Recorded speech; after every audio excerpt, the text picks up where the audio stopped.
ആരോഗ്യത്തോടെ ഇരിക്കാം. മികച്ച പരിചരണം ഞങ്ങളുടെ ഉറപ്പ്. Shoranur medical trust, Shoranur.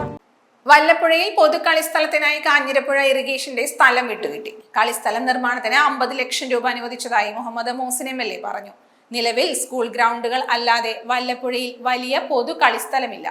നിലവിൽ ലഭ്യമായ സ്ഥലത്ത് മികച്ച രീതിയിൽ കളിസ്ഥലം നിർമ്മിക്കുന്നതോടെ പ്രദേശത്തെ കായിക മേഖലയ്ക്ക് വലിയ ഗുണകരമാകും. ആ സ്ഥലം സ്പോർട്സിന് വേണ്ടി വിട്ടുകൊടുത്തുകൊണ്ട് തൽക്കാലം അവിടെ ജനങ്ങൾക്ക് വേണ്ടി ഒരു ഗ്രൗണ്ട് യാഥാർത്ഥ്യമാക്കാനുള്ള ശ്രമം നടത്തുകയാണ്. അതുമായി ബന്ധപ്പെട്ട യോഗം ഇവിടെ താലൂക്കിൽ വിളിച്ചു. എക്സിക്യൂട്ടീവ് എഞ്ചിനീയർ, അതോടൊപ്പം തന്നെ ഗ്രാമപഞ്ചായത്ത് പ്രസിഡന്റ് അടക്കമുള്ളവർ ഉണ്ടായിരുന്നു മീറ്റിങ്ങിൽ. അപ്പോൾ അവിടെ 50 ലക്ഷം രൂപ MLA ഫണ്ടിൽ അവിടെ ഗ്രൗണ്ട് നിർമ്മിക്കുന്നതിന് വേണ്ടി മാറ്റിവെക്കാനും അതോടൊപ്പം ഇതിനു വേണ്ട അനുമതികൾ കൊടുക്കുന്നതിന് വേണ്ടിയിട്ടുള്ള നടപടികൾ സ്വീകരിക്കാനും വേണ്ടി തീരുമാനിച്ചിട്ടുണ്ട്. അതുമായി ബന്ധപ്പെട്ട് അത് യാഥാർത്ഥ്യമാവുകയാണെങ്കിൽ വല്ലപ്പുഴയിൽ ഏറ്റവും മികച്ച രീതിയിൽ ഫുട്ബോളിനൊക്കെ വലിയ പ്രാധാന്യം കൽപ്പിക്കുന്ന പ്രദേശമാണ് Vallappuzha.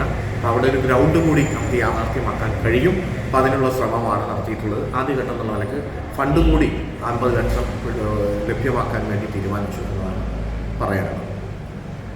Time kids pre school, Mannannur road, Vaniyamkulam. .view news. കാഴ്ചകളാണ് ലോകം, കണ്ടു തുടങ്ങുക.